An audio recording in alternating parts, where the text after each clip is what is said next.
Hello, my people. With everything really happened for Manchester United, I choose to talk about Marcus Rashford's interview that is being aired. And for you to understand the enormity of that interview, watch this Mark Goldbridge clip. Adicom. And this is what Marcus Rashford has said when he was asked for his assessment on Manchester United at the moment. He said, "We've been well below where United should be.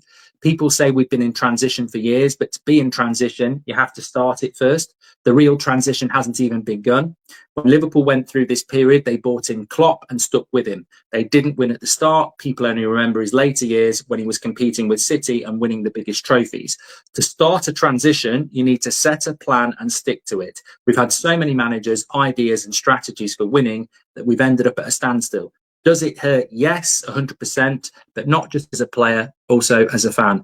Now, Marcus Rashford agrees that Manchester United is in transition, and he said something that to be in transition and to win trophies, that you must make a plan and stick to it. He referenced Jurgen Klopp, saying Liverpool bought Jurgen Klopp. They didn't win on the first time, but we can remember what Jurgen Klopp did with Liverpool. And this is where it comes clear.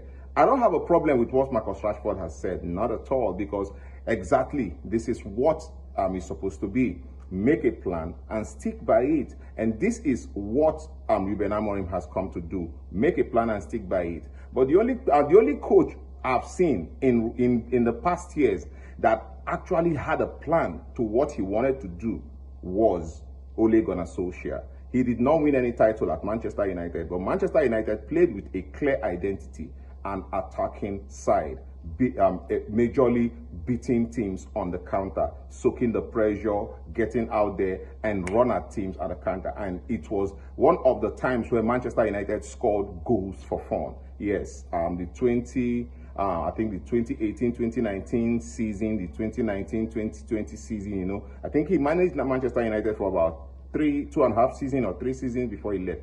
But the thing is, that was the only time I saw Manchester United playing with an actual identity. Like, we knew that if Manchester United, if players like Marcus Rashford, Mason Greenwood, they run at you. That was when we had the McTominay and Fred midfield. Now, the problem with that particular time was that Manchester United board was not supporting Ole Gunnar Solskjær. They saw him as a very, very friendly guy. He was not really ruthless, and he was not being supported. He identified players like Jude Bellingham. He identified players like what was his name again? The Man City striker, Erling Haaland. He identified a lot of very good young players that would have been in Manchester United and would have done really well for Manchester United. But then the Glazers did not support him. And at the time when all the packs came falling apart,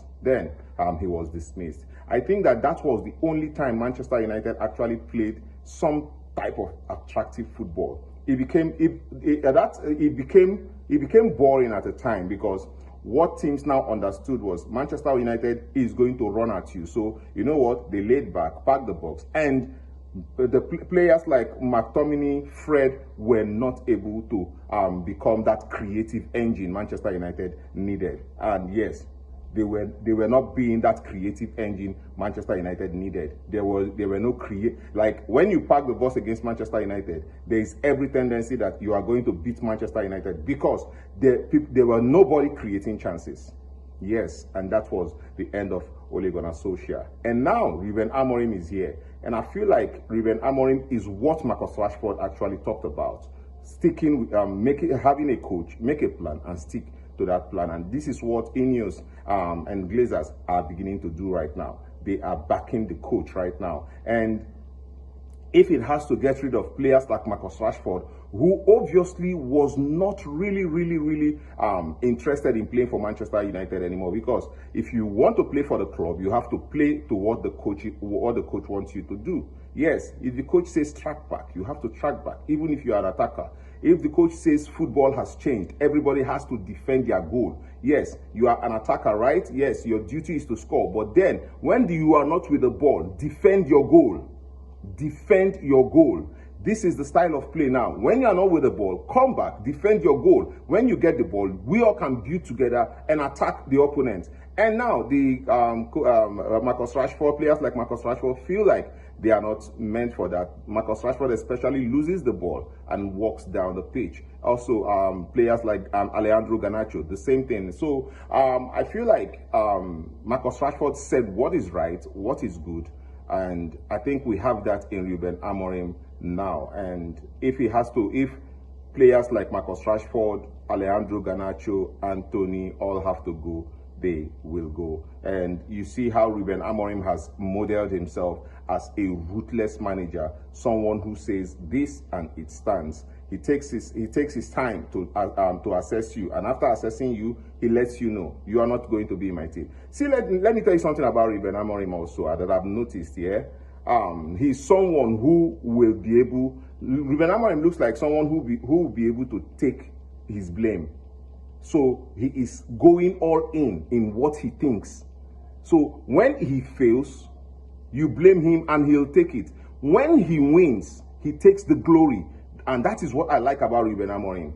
Yeah, he's not going to be running Manchester United with sympathy or empathy, because this is what was happening during the era of Ole Gunnar Solskjær, being empathetic to people. And at the time when Ole Gunnar Solskjær came second, I think they brought in Ronaldo, and in the advent of Ronaldo, Ole Gunnar Solskjær came sixth, and something was very obvious: the players were not working hard enough. That is what Ronaldo exposed about Manchester United players. And that is where a lot of people began to take note of what Manchester United players have been doing. They were not working really hard. And this is where Manchester United's problem heavily laid on. Aside from the managerial problem, aside from the board problem we had, the players on the pitch were lackluster. Yeah, and I think Marcus Rashford has made his point. I think it is all good now. I think that the board is supporting Ruben Amorim now, and I feel like Manchester United is on a new trajectory, looking different day by day. And come 2025-2026 season, we would know how much progress Ruben Amorim and the team has made. Our board is going all in on Baleba, and they are not backing out. And one thing I notice about Manchester United, if there are no chance for a business to be done, they will not be this in. They are so into this because actually they see a light. And I am somehow a little bit confident that Manchester United could get in Baleba for Ruben Amorim. The thing is, we have no time. We have to bid quick, because even Brighton will need time to replace the player. If we cannot do that in a quick time, Brighton will not be ready to lose Baleba, because they would not be able to get that player that would replace him. I believe that Brighton right now is scouting for a player to replace Baleba before they actually agree a deal with Manchester United. I don't know. This is my opinion. Tell me what you think in the comment section. I'll see you again in my next video.